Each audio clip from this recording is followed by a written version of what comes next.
ისლამისტურმა ჯგუფებმა ახლახან დაიწყეს კოორდინირებული შეტევა მალიში და რამდენიმე ქალაქი საგანგებო მდგომარეობაში მოაქციეს. ამ შაბათს დილით 2026 წლის 25 აპრილს სროლებმა, აფეთქებებმა და ერთდროულმა თავდასხმებმა ბამაკო, კათ, მოფტი, გალ, კიდალი და ქვეყნის სხვა სტრატეგიული რეგიონები დააზარალა. თავარი სამიზნე აშკარა იყო: სამხედრო ბაზები, აეროპორტები, უსაფრთხოების პოსტები და ის ადგილები, რომლებიც სახელმწიფოს ფუნქციონირებას უზრუნველყოფს. ოფენსივა ალ-ქაიდასთან დაკავშირებულ შეიარაღებულ ჯგუფებს მიაწერეს. ამ ყველაფერს მალე გეტყვი, მაგრამ ეხლა გინდა რომ არხზე გამოიწერო, რომ ინფორმირებული იყო, მიიღო ინფორმაცია რეალურ დროში, საუკეთესო ჟურნალისტური ხარისხით, რაც კი ოდესმე გინახავს მილსონ ალვესის სანდოობის სტანდარტით. მოხდა შემდეგი: მალის ახალი ზეწოლის პერიოდი დაეწყო. რაც ადრე უკვე სერიოზული უსაფრთხოების კრიზისი იყო, ეხლა პირდაპირ მცდელობაა სამხედრო მთავრობის ჩახშობისა და შიშის გავრცელების. ბამაკოში, დედაქალაქში მცხოვრებლებმა განაცხადეს სროლების შესახებ მოდიბო კეიტას საერთაშორისო აეროპორტთან და კატის სამხედრო ბაზასთან, რომელიც ქვეყნის ერთ-ერთი ყველაზე მგრძნობიარე ტერიტორიაა. როიტერის ინფორმაციით, თავდასხმამ გამოიწვია მთავარი აეროპორტის დახურვა, ხოლო ამერიკის შეერთებული შტატების საელჩომ თავის მოქალაქეებს ურჩია უსაფრთხო ადგილას დარჩენილიყვნენ. ოფენსივა მხოლოდ დედაქალაქით არ შემოიფარგლა. აფეთქებები და სროლებიც დაფიქსირდა სევარეში, მოფტიში, გაოში და კიდალში. ზოგიერთ ადგილას ცნობებმა მიუთითა შეიარაღებული მამაკაცების ყოფნაზე მანქანებსა და მოტოციკლებზე, რომლებიც იყენებდნენ მსუბუქ იარაღს, რაკეტსატყორცნებს და თუნდაც დრონებს. იკვეთება სურათი, რომ ეს ოპერაციაა, რომელიც დაგეგმილია იმისთვის, რომ ერთდროულად რამდენიმე ფრონტზე ძალა აჩვენონ. ეს მხოლოდ იზოლირებული შეტაცკა არ არის, ეს არის სასტიკი გზავნილი ჯიჰადისტური ჯგუფებისგან. ისინი ცდილობენ დაამტკიცონ, რომ შეუძლიათ მიაღწიონ მალიში პოლიტიკურ და სამხედრო გულს. სამხედრო მთავრობამ განაცხადა, რომ მათი ძალები იბრძოდნენ შემოჭრილებთან და მოგვიანებით თქვა, რომ სიტუაცია კონტროლის ქვეშ იყო. მაგრამ თავად ამ განცხადების საჭიროება აჩვენებს შოკის მასშტაბს. როდესაც მთავრობას უწევს აეროპორტის დახურვა, ქუჩების დაბლოკვა და ჯარის მობილიზება ერთდროული თავდასხმების შესაკავებლად, აშკარა ხდება, რომ კრიზისი შორეული კონფლიქტიდან ქალაქებში არსებულ საფრთხედ იქცა. შიში უკვე უბნებში, გზებზე და ურბანულ ცენტრებშია გავრცელებული. ყველაზე ხშირად მოხსენიებული ჯგუფი ამ წინსვლაში არის ჯონინი, რაც ნიშნავს ჯამათ ნუსრათ ალ-ისლამ ვალ მუსლიმინს, ჯიჰადისტურ ორგანიზაციას, რომელიც ალ-ქაიდას არის დაკავშირებული. ეს ჯგუფი უკვე რამდენიმე თვეა აწვება მალიში, არა მხოლოდ შეიარაღებული თავდასხმებით, არამედ კიდევ უფრო საშიში სტრატეგიით: საწვავის მოწყვეტა, კონვოებზე თავდასხმა, საწვავის სატვირთოების დაწვა, ძირითადი პროდუქტების ბამაკოში და სხვა ქალაქებში ჩასვლის აღკვეთა. მიზანი მარტივი და სასტიკია: ქვეყნის შიგნიდან პარალიზება.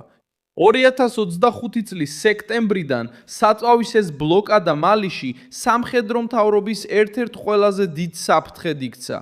მეზობელი ქვეყნებიდან, როგორიცაა სენეგალი და კოტ-დივუარი, მომავალი სატვირთო მანქანები გზებზე თავდასხმის ობიექტი გახდა. ოქტომბერში კრიზისი იმდენად გამწვავდა, რომ სკოლები და უნივერსიტეტები 2 კვირით დაიხურა. საწვავის ნაკლებობამ გავლენა მოახდინა ტრანსპორტზე, გაკვეთილებზე, ვაჭრობაზე, საკვებზე, საავადმყოფოებზე და მუშაკების გადაადგილებაზე. უსაფრთხოების კრიზისი ასევე გადაიქცა სოციალურ კრიზისად. მალი ამ დრამას განიცდის წლების გადატრიალებების, შიდა ომისა და გარე ალიანსების შეცვლის შემდეგ. სამხედრო ხუნტამ, რომელსაც ასიმი გოიტა ხელმძღვანელობს, აიღო ძალაუფლება და დაპირდა წესრიგის აღდგენას. მაგრამ ფრანგული ძალებისა და გაეროს მისიის გასვლის შემდეგ, მთავრობა უფრო მეტად გახდა დამოკიდებული რუსულ მხარდაჭერაზე. მათ შორის ძალები, რომლებიც დაკავშირებულია ყოფილ ვაგნერის ჯგუფთან და ამჟამინდელ აფრიკა კორპუსთან. მიუხედავად ამისა, ძალადობა არ შემცირებულა. რამდენიმე რეგიონში ის კიდევ უფრო გავრცელდა. პრობლემა ისაა, რომ ჯიჰადისტებმა ზუსტად იციან, სად უნდა მიიტანონ იერიში. მათ არ სჭირდებათ ერთბაშად დედაქალაქის ავება. მათ შეუძლიათ გზების გადაკეტვა, საწვავის დაწვა, საკვების ბლოკირება, ბაზებზე თავდასხმა და მთავრობის იძულება ერთდროულად რამდენიმე წერტილში მოახდინოს რეაგირება. ეს ტაქტიკა ამოწურვას იწვევს. ჯარისკაცს უწევს კოლონის დაცვა, ქალაქის დაცვა, სატვირთოს თანხლება, აეროპორტის მეთვალყურეობა და სოფლად განხორციელებულ თავდასხმებზე პასუხი. სახელმწიფო გადატვირთულია, მოსახლეობა შუაშია გაჭედილი. აფრიკის კავშირმა დაგმო თავდასხმები და მოითხოვა სასტრაფო რეაგირება სამოქალაქო მოსახლეობისთვის არსებული საფრთხის გამო. შეშფოთება მცირე არ არის. თუ მალი კიდევ უფრო ჩაიძირება, პრობლემა შეიძლება მთელ საჰელში გავრცელდეს, რეგიონში, რომელიც უკვე ძალადობას აწყდება ბურკინა ფასოში და ნიგერში. ჯიჰადისტური წინსვლა ამ რეგიონში საზღვრებს იოლად არ ცნობს. ის იყენებს სოფლის ტერიტორიებს, კონტრაბანდის მარშრუტებს, მიტოვებულ თემებს და სუსტ მთავრობებს, რათა გაიფართოვოს მოქმედების არეალი. მალი ასევე რთულ მდგომარეობაშია, რადგან მისი შიდა კრიზისი საერთაშორისო დაპირისპირებებს ერწყმის. მთავრობამ გაწყვიტა ურთიერთობა დასავლელ პარტნიორებთან და რუსეთს დაუახლოვდა და იფიქრა, რომ ამ მხარდაჭერის შეცვლა მეტ უსაფრთხოებას მოუტანდა. მაგრამ მიმდინარე შეტევა აჩვენებს, რომ გამოწვევა უფრო დიდია, ვიდრე უბრალოდ მოკავშირეების შეცვლა. ქვეყანას ტერიტორიის კონტროლი სჭირდება, გზების დაცვა, მოსახლეობის ნდობის აღდგენა და იმის აღკვეთა, რომ ჯიჰადისტურმა ჯგუფებმა სოციალური კრიზისი იარაღად გამოიყენონ. ჟერემი კარგად იცის, როგორ გამოიყენოს ეს სიცარიელე. ჯგუფი თავს წარუდგენს როგორც ზეწოლის ძალას მთავრობის წინააღმდეგ. მაგრამ მათი პრაქტიკა გამოირჩევა ბლოკადებით, გატაცებებით, სამოქალაქო პირებზე თავდასხმებით, კოლონებზე თავდასხმებით და ნორმალური ცხოვრების განადგურებით. როდესაც საწვავის სატვირთოებს წვავენ, ისინი მხოლოდ სახელმწიფოს არ აზიანებენ. ისინი აზიანებენ ძღოლებს, ოჯახებს, სკოლებს, საავადმყოფოებს და ბაზრებს. ეს არის დახჭობის სტრატეგია. მალიში მოსახლეობა ყველაზე მაღალ ფასს იხდის.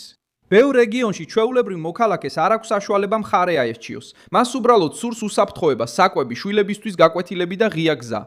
მაგრამ როდესაც შეიარაღებული ჯგუფები ქალაქებს სამიზნედ აქცევენ, ყოველდღიური ცხოვრება გაურკვევლობაში გადადის.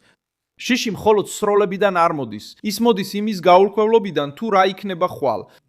დედაქალაქი ბამაკო მალის პოლიტიკური ცენტრია. თუ მასზე ზეწოლა ხდება, ამას მთელი ქვეყანა გრძნობს. ამიტომ აეროპორტთან და კატეს ბაზასთან ახლოს მომხდარ თავდასხმას დიდი მნიშვნელობა აქვს. დახურული აეროპორტი ნიშნავს იზოლაციას.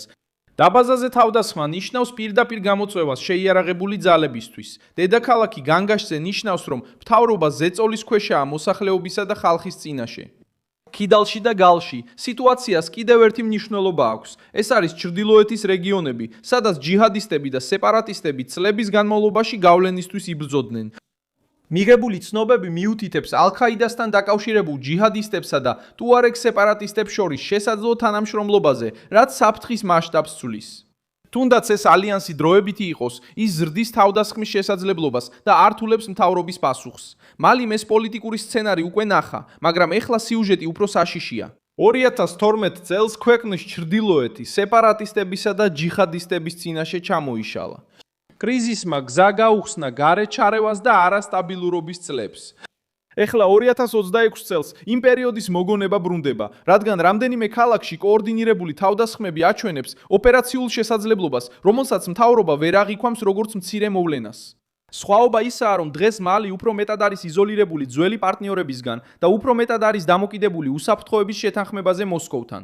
სახელმწიფოს მისი ძირითადი სტრუქტურა ეჭვქვეშ აყენებენ. მიუხედავად ოფიციალური განცხადებისა, რომ ვითარება კონტროლის ქვეშაა, სიტუაცია მაინც ბრძნობიარე რჩება. სამხედრო კონტროლი თავდასხმის შემდეგ არ ნიშნავს საფრთხის დასრულებას. ეს მხოლოდ იმას ნიშნავს, რომ იმ მომენტის ბრძოლა შეჩერებულია. მთავარი პრობლემა კვლავ რჩება. ორგანიზებული ჯიჰადისტური ჯგუფები, დაუცველი გზები, საფრთხის ქვეშ მყოფი საწვავი, იძულებით გადაადგილებული მშვიდობიანი მოსახლეობა და ქალაქები, რომლებიც შიშსა და დეფიციტში ცხოვრობენ. ეს არის ამოწურვის ომი სახელმწიფოსა და ნორმალური ცხოვრების წინააღმდეგ. საბოლოოდ მალიმ გაიღვიძა ამ შაბათს, 2026 წლის 25 აპრილს შეტევის წინაშე, რომელმაც ქვეყნის სისუსტე გამოავლინა. სამხედრო მთავრობის დასასუსტებლად, შიშის გასაზრდელად და საჩვენებლად, რომ ექსტრემისტებს ჯერ კიდევ შეუძლიათ მთელი ქალაქების პარალიზება. დალაიქე ეს ვიდეო, გამოიწერე არხი და ბოლოს გადახედე კომენტარებს, რომ კიდევ უფრო მეტად ჩაერთო მილსონ ალვისის საზოგადოებაში.